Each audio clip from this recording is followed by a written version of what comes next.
శ్రీ సాయినాథాయ నమః. శ్రీ సాయి సచ్చరిత్రము 2వ అధ్యాయము. ఈ గ్రంథరచనకు కారణము పూనుకొనుటకు అసమర్థత, బాబా అభయము, వాడాలో వివాదము, హేమాడపంతు అను బిరుదు ప్రదానము, గురువు యొక్క ఆవశ్యకత. ఈ గ్రంథరచనకు ముఖ్య కారణము. మొదటి అధ్యాయములో గోధుమలు విసిరి యా పిండిని ఊరిబయట చల్లి కాలరా జాడ్యమును తరిమివేసిన బాబా వింత చర్యను వర్ణించితిని. ఇదేగాక శ్రీ సాయి యొక్క ఇతర మహిమలు విని సంతోషించితిని. ఆ సంతోషమే నన్నీ గ్రంథము వ్రాయుటకు పురికొల్పినది. అదేగాక బాబాగారి వింత లీలలను చర్యలను మనస్సున కానందము కలుగజేయును.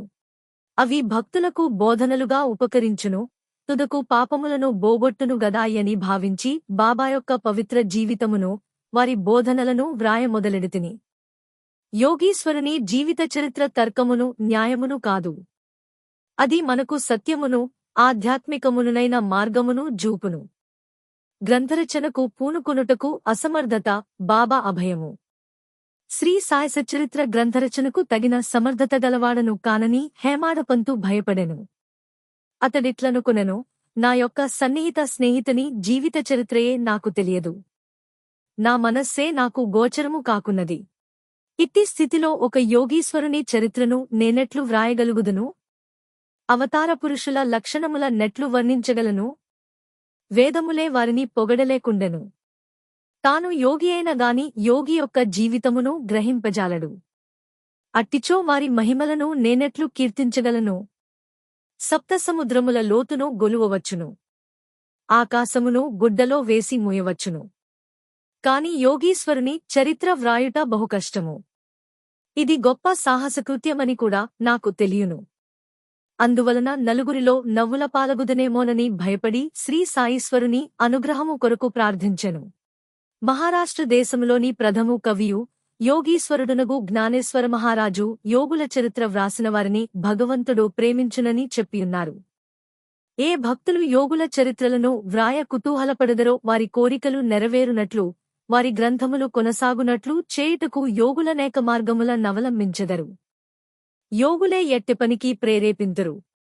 దానిని నెరవేర్చుటకు భక్తుని కారణమాతృనిగా నుంచి వారి కార్యములను వారే కొనసాగించుకొనెదరు. 1700 శక సంవత్సరములో మహీపతి పండితుడు యోగీశ్వరుల చరిత్రలను వ్రాయుటకు కాంక్షించెను. యోగులు అతనిని ప్రోత్సహించి ఆ కార్యమును కొనసాగించిరి. అట్లే 1800 శక సంవత్సరములో దాసగను యొక్క సేవను ఆమోదించిరి. మహీపతి 4 గ్రంథములను వ్రాసెను. అవి భక్త విజయము, సంత విజయము, భక్తలీలామృతము, సంతలీలామృతము అనునవి. దాసగను వ్రాసినవి భక్తలీలామృతమును, సంతకథామృతమును మాత్రమే. ఆధునిక యోగుల చరిత్రలు వీనెందుగలవు. భక్తలీలామృతములోని 31, 32, 33 అధ్యాయములందును, సంతకథామృతములోని 57వ అధ్యాయమందును సాయిబాబా జీవిత చరిత్రయు, వారి బోధలను చక్కగా విశదీకరింపబడినవి. ఇవి సాయిలీలా మాసపత్రిక, సంపుటము 17, సంచికలు 11, 12 నందు ప్రచురితములు. చదువరులు ఈ అధ్యాయములు కూడా పఠించవలెను.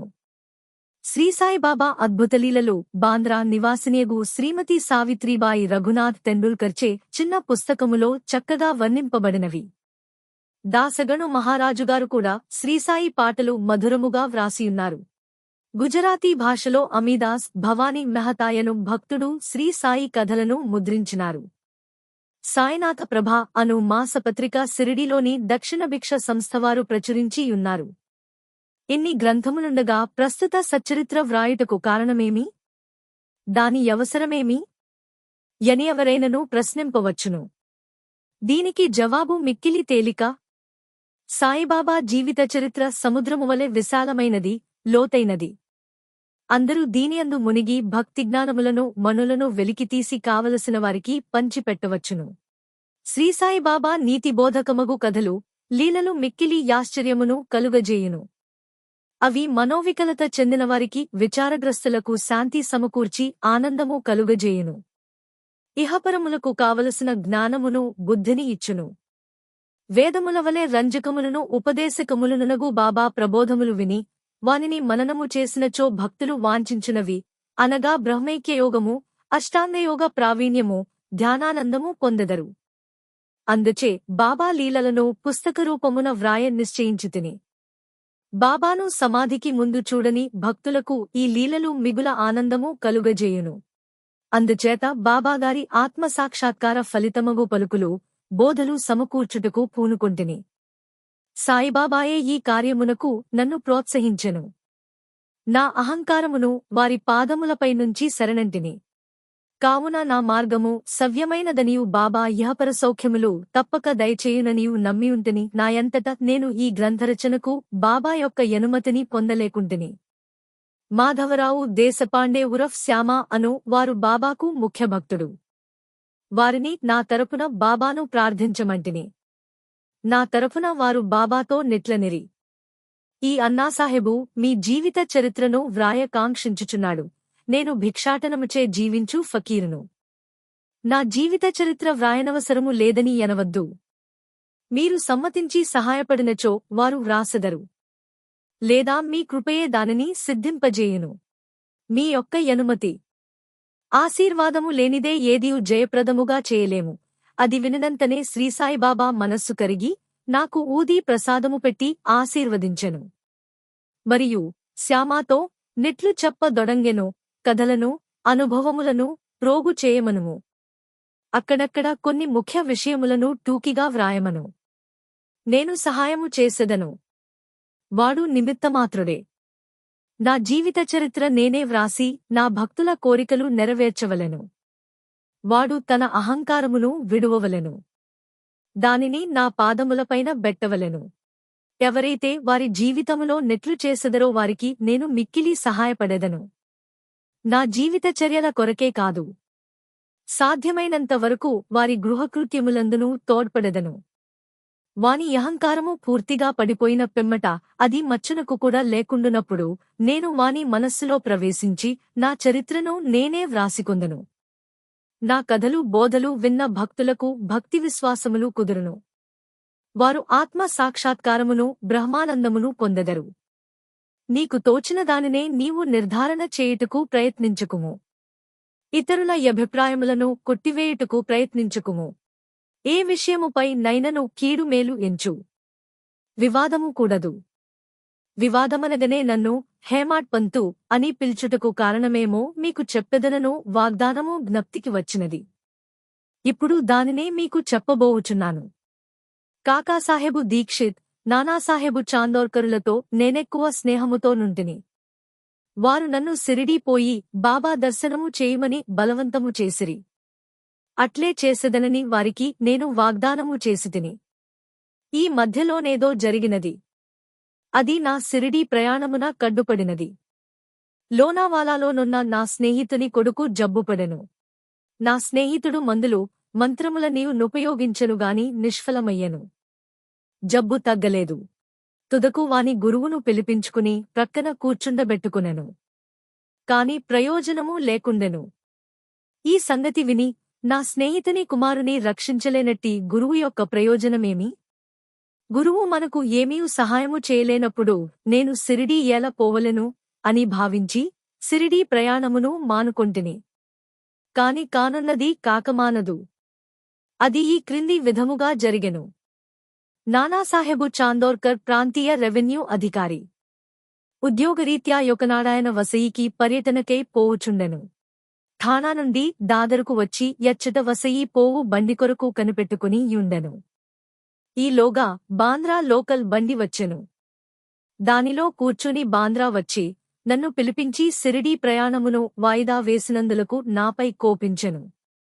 నానా సంతోషదాయకముగను సమ్మతముగాను ఉండెను. అందుచే నా రాత్రియే సిరిడీకి పోవ నిశ్చయించితిని. సామానులు కట్టుకుని సిరిడీ బయలుదేరితిని.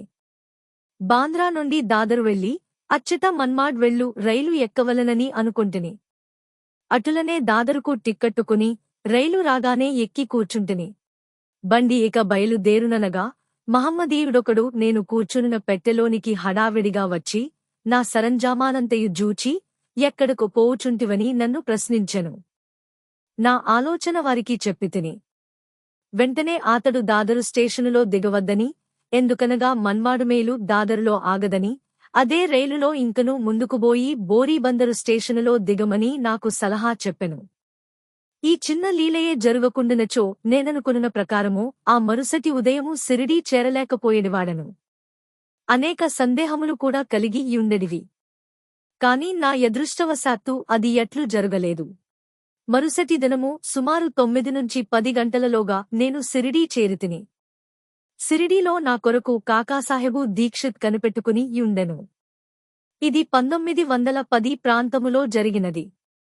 అప్పటికి సాటివాడా ఒక్కటియే షిరిడీ వచ్చు భక్తుల కొరకు నిర్మింపబడి యుండెను.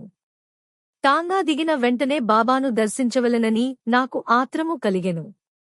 అంతలో అప్పుడే మసీదు నుండి వచ్చుచున్న తాత్యాసాహెబు నూల్కరు బాబావాడా చివరన ఉన్నారనియూ మొట్టమొదట ధూళిదర్శనము చేసుకొనమని నాకు సలహా ఇచ్చెను. స్నానానంతరము ఓపికగా మరల చూడవచ్చుననెను. ఇది వినినతోడనే నేను పోయి బాబా పాదములకు సాష్టాంగ నమస్కారము చేసితిని. నాలో ఆనందము పొంగిపొరలినది. నానాసాహెబు చాందోర్కరు చెప్పిన దానికన్నను ఎన్నో రెట్లు అనుభవమైనది. నా సర్వేంద్రియములు తృప్తి చెంది ఆకలి దప్పికలు మరచితిని. మనస్సుకు సంతుష్టి కలిగెను. బాబా పాదములు పట్టిన వెంటనే నా జీవితములో గొప్ప మార్పు కలిగెను. నాకు సిరిడీ పోవలసినదని ప్రోత్సహించిన వారందరికీ నేనెంతో రుణపడినట్లుగా భావించితిని.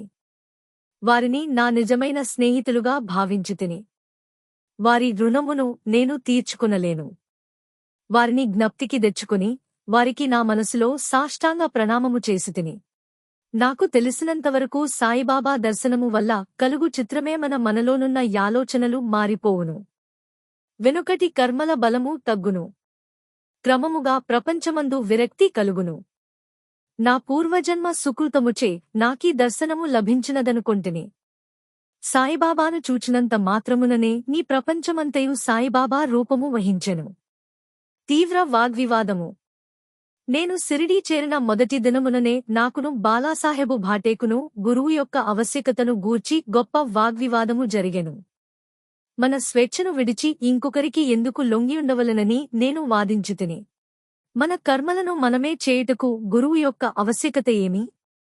తనంతట తానే కృషి చేసి మిక్కిలి యత్నముతో ఈ జన్మదుఖము నుండి తప్పించుకొనవలెను. ఏమీయు చేయక సోమరిగా కూర్చునువానికి గురువేమి చేయగలడు అని నేను స్వేచ్ఛపక్షమును ఆశ్రయించితిని.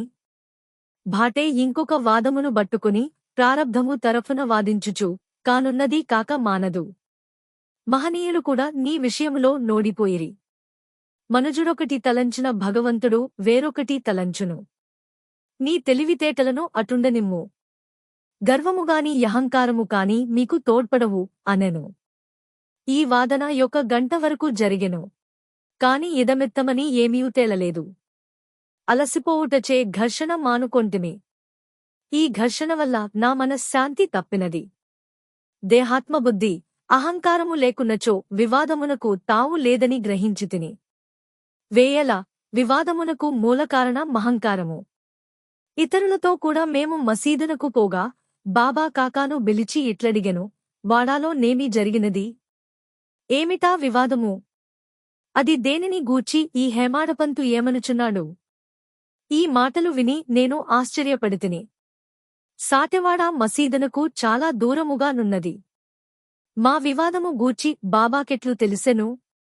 అతడు సర్వజ్ఞుడై యుండవలెను. లేనిచో మా వాదన నెట్లు గ్రహించును? బాబా మన యంతరాత్మపై నధికారియై యుండవచ్చును. హేమాడపంతు అను బిరుదునకు మూలకారణము. సాయిబాబా నన్నెందులకు హేమాడపంతని పిలిచెనని ఆలోచింపసాగితిని. ఇది హేమాద్రిపంతు అను నామమునకు రూపాంతరము. దేవగిరికి చెందిన యాదవవంశ రాజులకు హేమాద్రిపంతు ప్రధానామాత్యుడు. అతడు గొప్ప పండితుడు, మంచి స్వభావము గలవాడు, చతుర్వర్గ చింతామణి, రాజప్రశస్తిను గొప్ప గ్రంథములను రచించినవాడు, మోడీ భాషను, ఒక నూతన గణిత విధానమును కనిపెట్టినవాడు. ఇకనేనా? వానికి వ్యతిరేక బుద్ధి గలవాడను, మేధాశక్తి ఎంతగా లేనివాడను. మరి సాయిబాబా నాకెందుకీ బిరుదు నొసంగిరో తెలియకుండెను. ఆలోచన చేయగా నిది నా యహంకారమును చంపుటకొక యమ్మనియు, నేనెప్పుడునూ అణకువ నమ్రతలు కలిగి యుండవలెనని బాబా కోరికేయి యుండవచ్చుననియూ గ్రహించితిని. అంతకుముందు వాడాలో జరిగిన చర్చలో నే చూపిన తెలివితేటలను బాబా ఈ రీతిగా అభినందించియుండవచ్చని అనుకొంటిని. భవిష్యచ్చరితను బట్టి చూడగా బాబా పలుకులకు దాభోల్కరును హేమాడ్పంతు అనుట గొప్ప ప్రాముఖ్యము కలదనియు భవిష్యత్తు తెలిసియే బాబా అట్లనననియూ భావించవచ్చును. ఏలయనగా హేమాడ్పంతు శ్రీ సాయిబాబా సంస్థానమును చక్కని చాకచక్యముతో నడిసెను. సంస్థానము యొక్క లెక్కలను బాగుగా నుంచెను. అదేకాక భక్తి, జ్ఞానము, నిర్వ్యామోహము, ఆత్మశరణాగతి, ఆత్మసాక్షాత్కారము మొదలగు విషయములతో శ్రీసాయి సచ్చరిత్ర యను గొప్ప గ్రంథమును రచించెను. గురువు యొక్క యావశ్యకత. ఈ విషయమై బాబా ఏమననో హేమాడపంతు వ్రాసియుండలేదు. కాని కాకాసాహెబు దీక్షిత్ ఈ విషయమును గూర్చి తాను వ్రాసికొనున్న దానిని ప్రచురించెను. హేమాడ్పంతు బాబాను కలిసిన రెండవ దినము కాకాసాహెబు దీక్షిత్ బాబా వద్దకు వచ్చి సిరిడీ నుండి వెళ్ళవచ్చునా అని అడిగెను. బాబా ఎట్లే అని జవాబిచ్చెను. ఎక్కడకు అని ఎవరో అడుగగా చాలా పైకి అని బాబా చెప్పెను. మార్గమేది యని దీక్షిత్ అడిగెను. అక్కడకు పోవుటకు అనేక మార్గములు కలవు. సిరిడీ నుంచి కూడా నొక మార్గము కలదు. మార్గము ప్రయాసకరమైనది. మార్గమధ్యముననున్న ఎడవిలో పులులు, తోడేళ్లు కల వని బాబా బదులిడెను. మార్గదర్శకుని వెంటదీసుకుని పోయినచో నని కాకాసాహెబు ఎడుగగా అట్లైనచో కష్టమే లేడా ని బాబా జవాబిచ్చెను. మార్గదర్శకుడు తిన్నగా గమ్యస్థానము చేర్చును. మార్గమధ్యముననున్న తోడేళ్లు, పులులు, గోతుల నుండి తప్పించును. మార్గదర్శకుడే లేనిచో అడవి మృగములచే చంపబడవచ్చును. లేదా దారి తప్పి గుంటలలో పడిపోవచ్చుననేను. మసీదులో అప్పుడచ్చటనే యున్న దాభోల్కరు తన ప్రశ్న కదియే తగిన సమాధానమని గుర్తించెను. వేదాంత విషయములలో మానవుడు స్వేచ్ఛాపరుడా కాదా? అను వివాదము వలన ప్రయోజనము లేదని గ్రహించెను.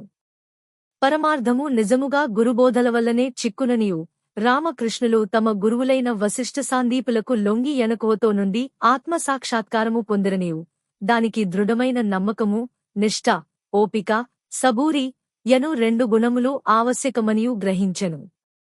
2వ అధ్యాయము సంపూర్ణము. సద్గురు శ్రీసాయినాథ అర్పణమస్తు. శుభం భవతు.